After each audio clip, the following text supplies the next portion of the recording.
All right, so this is a suggestion via a channel member. The name of the video is Sowell Schools AOC on Capitalism versus Socialism. All right. Really? Let's do it. Capitalism to me, it's an ideology of capital. Okay. It puts capital, the most important thing is the concentration of capital, and it means that we seek and prioritize profit and the accumulation of money above all else, and we seek it at any human and environmental cost. Okay, guys, here's the problem with this justice initial statement here.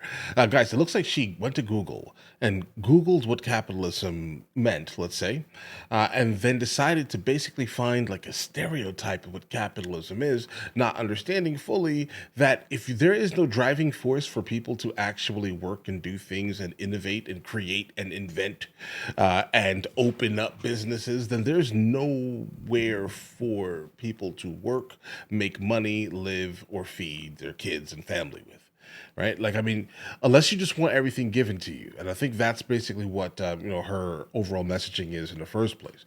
She's coming from basically a egalitarianism based worldview and ideology versus the rest of the world that doesn't believe in that type of thing, believe in meritocracy, meaning that why do I have to give you this in order for you to succeed in the first place, right? I mean, I shouldn't have to take care of you by default, bro, right? By default. But either way, let's see what this takes us, guys.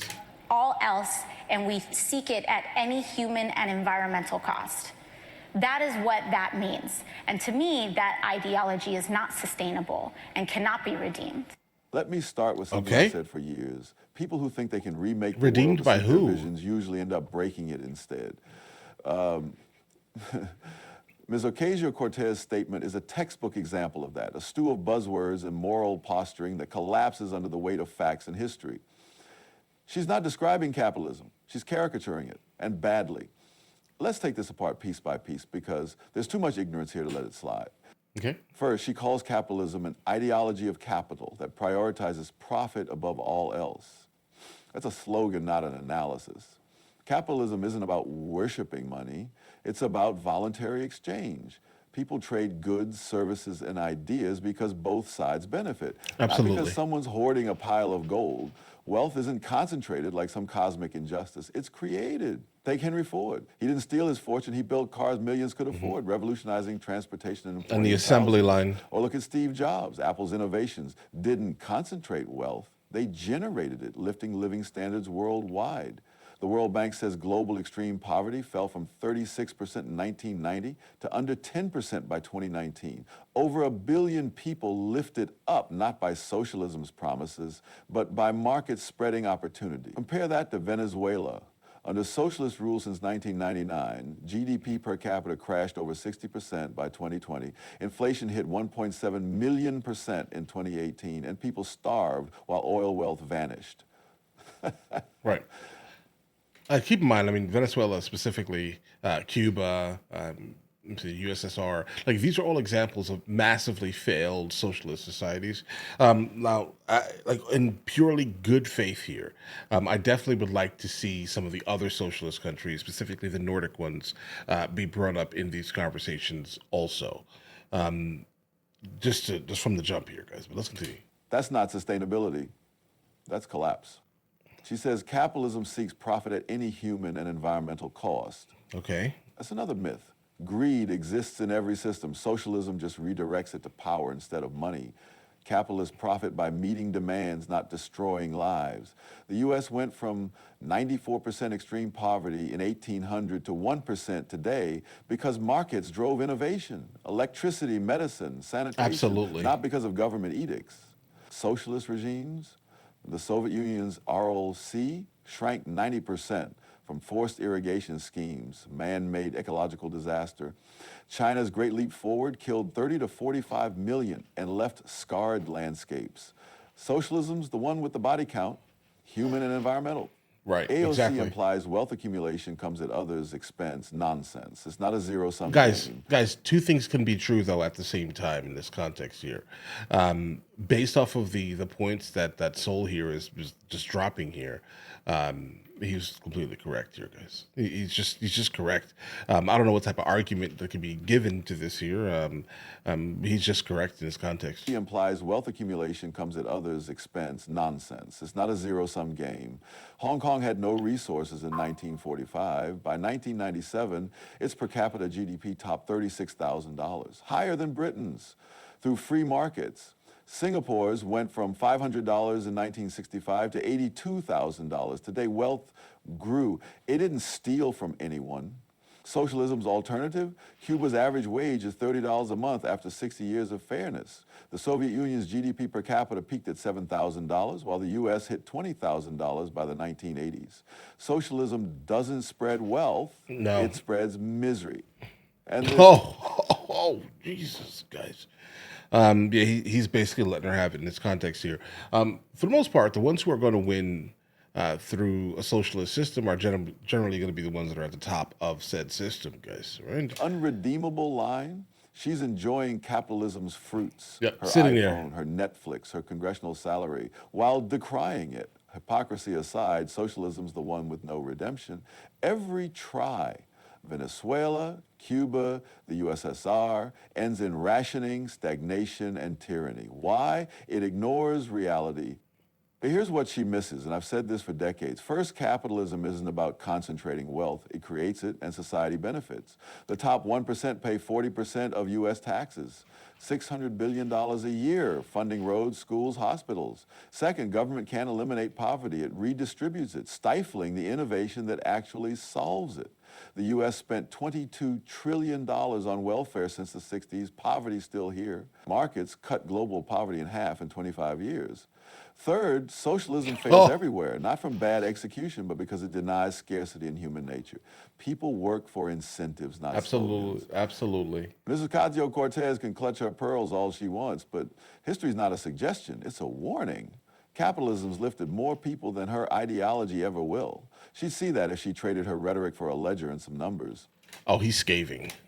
You know, just as there's all of this fear-mongering that government is going to take over every corporation and government is going to take over every business or every form of production, we should be scared right now because corporations have taken over our government. And in Yes my and no. opinion, we should be wary of any entity in which both of those things are combined, whether it's through one way or the other.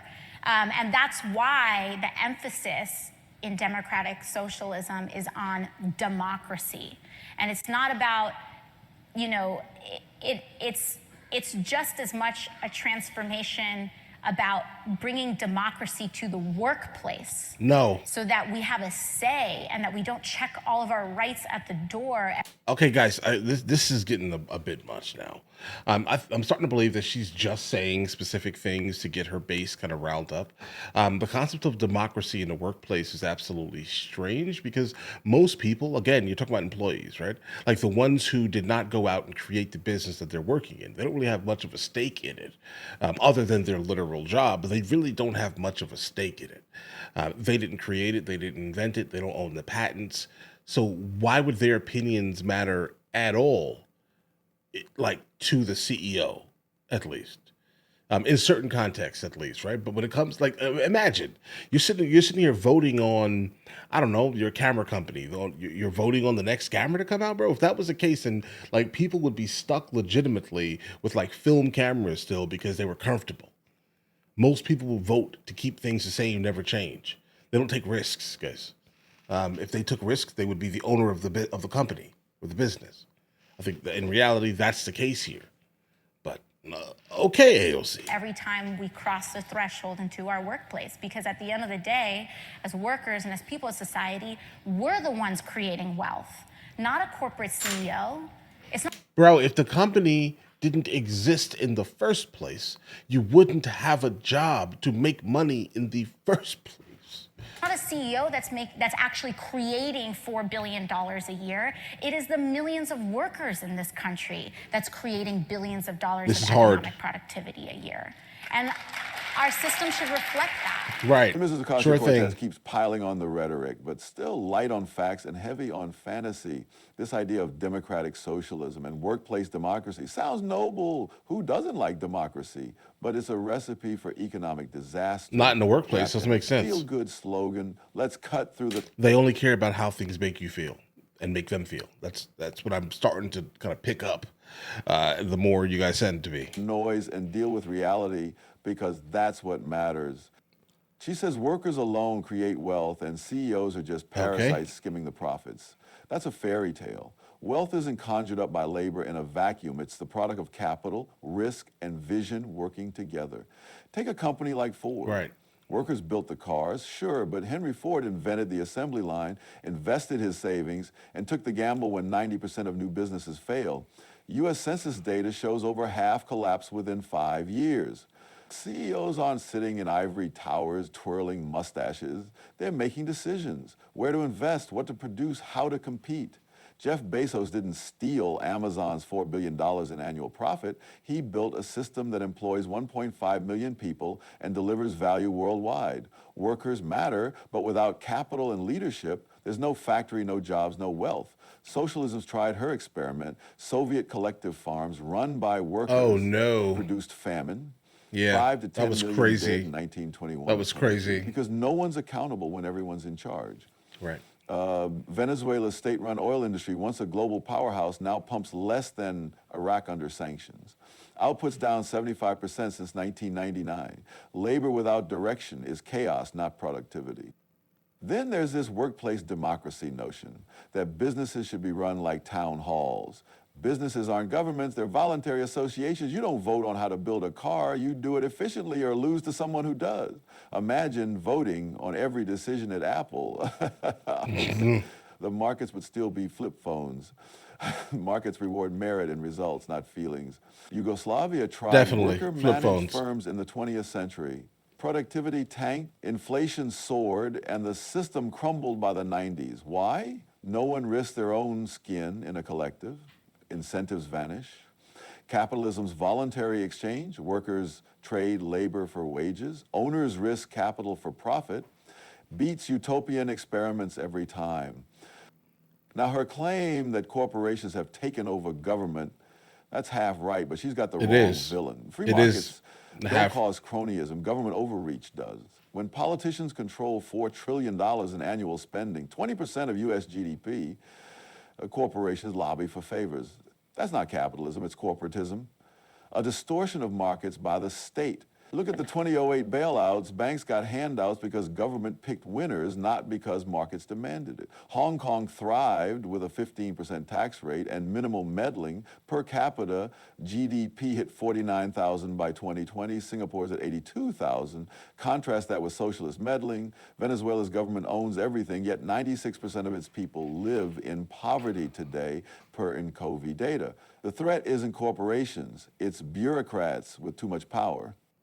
Let me wrap this up with 3 truths she keeps dodging. Royalties. First, wealth comes from capital, risk-taking, and labor combined, not labor alone. Workers need tools and direction. CEOs provide them. Second, the real danger isn't corporate power, it's government intervention that rigs the game, creating cronyism socialism loves to exploit. Third, businesses run on voluntary exchange, not workplace democracy. Force that, and you kill efficiency and innovation. Look at history. East Germany's Trabants versus West Germany's BMWs. Guys. Whoa. Okay. I didn't expect for it to be so scathing, at least, right? But I definitely respect it. He's obviously, excessively intelligent in how he delivers his, absolutely scathing review of AOC and capitalism versus the concept of socialism. I still think this comes down to we can remove those labels. Let's try to remove them, right? Because I think people inherently get like extremely testy, let's say, whenever those two things are brought up. Let's just stay with the concept of egalitarianism versus meritocracy, because that's basically what he's saying here. If you don't work for it, you don't get it, bro. Like, that's it. That's it. I think it all boils down to that, personally. But anyway, guys, let me know in the comments what you guys think. You guys all have an absolutely amazing day. Enjoy your day thoroughly.